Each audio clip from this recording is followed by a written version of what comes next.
Praise the Lord. Good morning. Good to be with you again. Praise the Lord. Good morning. फिर से आपके साथ होना बहुत ही आनंददायक है। We are reading through the book of 1 Corinthians. हम लोग पहले कोरिन्थियों के पुस्तक में से पढ़ रहे हैं। We have learned that the church in Corinth had written Paul a letter. और हम लोगों ने इस बात को सीखा है कि कोरिन्थ की जो कलीसिया है वो लोग पाउल को पत्र लिख रहे हैं। So Paul's first letter to the Corinthians is writing them an answer to that letter. और कोरिन्थियों का पहला कोरिन्थियों का जो पत्र है, ये पत्र पाउल जो कोरिन्थ की मंडलियों ने पाउल को प्रश्न पूछा था, उसके प्रति उत्तर में पाउल ने उन लोगों को पत्र लिखा है। And so because the Corinthians had many questions, this letter to the Corinthians are about many different topics. Corinth की जो कलीसिया के जो लोग थे, उन लोगों के बहुत सारे प्रश्न थे, इसलिए पहला कोरिन्थियों के पत्र के अंदर बहुत सारे भागों को शामिल किया गया है। So every chapter is answering another question. हर एक जो चैप्टर है, हर एक जो अध्याय है, वहां पे अलग-अलग प्रश्नों का उत्तर दिया गया है। Let's look at verse 1 in chapter 8. हम 8वें अध्याय के पहली आयत में हम देखेंगे, अब मूर्तियों के सामने बलि की हुई वस्तुओं के विषय में हम जानते हैं कि हम सबको ज्ञान है, ज्ञान घमंड उत्पन्न करता है, परंतु प्रेम से उन्नति होती है। आमेन। So these people had asked the question, what do we do about food that has been sacrificed to idols? Do we eat that or not? यहाँ पे 8वें अध्याय की पहली आयत में कोरिन्थ की मंडलियों का प्रश्न यह था कि जो खाना मूर्तियों के ऊपर चढ़ाया गया था, वो खाने के साथ वो लोग क्या करें, वो उन लोगों का प्रश्न था। So Paul is answering that question now. तो पाउल वहां पे उनका जो प्रश्न था उसका प्रत्युत्तर दे रहा है। And today we're going to read chapters 9 and 10 of 1 Corinthians. आज हम पहला कोरिन्थी उसका 9 और 10वां अध्याय को हम पढ़ेंगे। Now when Paul and Barnabas were on this missionary trip, they did not ask the church for money. They worked with their own hands. पाउल और बारनाबास जब अपनी सेवकाई की यात्रा में थे और वहां पे ये कलीसिया, ये जो सारी कलीसिया के जगह पे वे थे, तो उन लोगों ने कभी भी वहां के लोगों को पैसे के बारे में उनसे मदद नहीं मांगी, क्योंकि पाउल और बारनाबास दोनों अपने हाथों के जरिए काम करते, अपना काम खुद ही करते थे और उनके जरिए अपनी देखभाल करते थे। But Paul is writing back to them and saying, even though I did not ask for money, you need to be thinking that you need to be giving money. और पाउल उन लोगों को पत्र के द्वारा लिखकर इस बात को समझा रहे हैं कि हाँ, मैंने आपको कभी भी पैसे के बारे में नहीं पूछा, आपसे मैंने पैसे नहीं मांगे, लेकिन मैं आपको बताना चाहूंगा कि आप लोगों को इस बारे में सोचना चाहिए कि प्रभु के लोगों को आपको आर्थिक तौर पे मदद करनी चाहिए। So he said, even though we worked and we looked after ourselves, you also ought to be thinking, how can we look after those who are ministering the gospel to us? पाउल उन लोगों को इस बात को समझा रहा है कि हाँ, कि हम लोगों ने खुद ही काम करके अपनी देखभाल की, कभी भी हमने आपसे पैसे नहीं मांगे, लेकिन कलीसिया के लोगों को इस बात को सोचना चाहिए कि किस तरह से वो काम करके जो लोग सेवकाई के अंदर लोगों की सेवा कर रहे हैं, उनकी मदद किस तरह से की जाए, इस बात के ऊपर उन लोगों को सोचना चाहिए। Let's read verses 6 and 7 of chapter 9. हम 9वें अध्याय की 6 और 7वीं आयत पढ़ेंगे। या केवल मुझे और बारनाबास को ही अधिकार नहीं कि कमाई करना छोड़े, कौन कभी अपनी गिरह से खाकर सिपाही का काम करता है, कौन दाख की बारी लगाकर उसका फल नहीं खाता, कौन भेड़ों की रखवाली करके उनका दूध नहीं पीता। So he was saying, even though I and Barnabas, we worked, that's how we got our income. even while we ministered to you.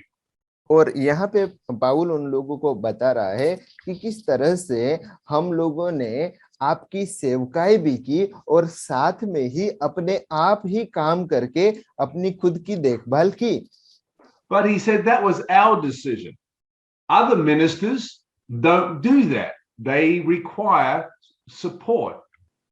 पाउल उन लोगों को बता रहा है कि ये हम लोगों की मर्जी थी, हम लोगों ने इस तरह से किया. शायद दूसरे लोग जो आपकी सेवकाई करने के लिए आए, वो लोग अपने खुद के हाथों से कमाई ना करें. उन लोगों को आपकी सपोर्ट की, आपकी सहायता की, आपकी आर्थिक मदद की जरूरत होगी. If a person plants a vineyard, then they should expect to eat the fruit from that vineyard. अगर कोई व्यक्ति अपनी बागबान लगाता है, अपनी वाड़ी लगाता है, तो वो वाड़ी का फल खाने के लिए हकदार है.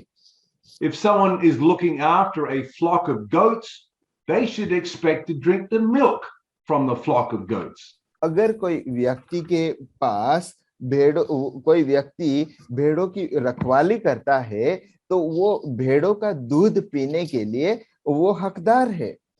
He said even the ox that works and he grinds out the wheat, we allow that ox to eat some of that wheat. और हम इस बात को भी जानते हैं कि जो बैल बीज को पीसता है, वो बीज पीसने वाले बैल को भी जब वो पीसने के समय चलता है, तो हम उनको खाने की अनुमति देते हैं. Let's read verses 8 through 10. 8 से लेकर हम 10 आयत तक हम पढ़ेंगे. क्या मैं ये बातें मनुष्य ही की रीति पर बोलता हूँ? क्या व्यवस्था भी यही नहीं कहती? क्योंकि मूसा की व्यवस्था में लिखा है, दावते समय चलते हुए बैल का मुंह न बांधना. क्या परमेश्वर बैलों की चिंता करता है? या विशेष करके हमारे लिए कहता है? हाँ, हमारे लिए ही लिखा गया, क्योंकि उचित है कि जोतने वाला आशा से जोते और दावने वाला भागी होने की आशा से दावनी करे. Amen. Amen. So Paul's saying, even though we did not ask you for money, you still need to have the mentality that you need to give and support those people that are ministering to you. पाउल उन लोगों को बता रहा है कि हाँ, हमने कभी भी पैसे के लिए आपसे नहीं मांगा, लेकिन आपको इस बात को लेकर सोचना चाहिए कि जो लोग आपकी सेवकाई कर रहे हैं, उनके लिए आपको खुद से ही आर्थिक रूप से मदद करनी चाहिए. If you're receiving spiritual things from somebody, you need to pay for that with material things. अगर कोई व्यक्ति आत्मिक तौर पे आपकी सेवकाई कर रहा है, तो आपको इस बात को सोचना चाहिए कि उनके जीवन में दैहिक रूप से जो जरूरत है, उसको पूर्ति करने के लिए आपको कुछ ना कुछ मदद करना चाहिए. When you go to the marketplace or you go to a grocery store and you get your basket full of food and other groceries, you just don't walk out and not pay for it.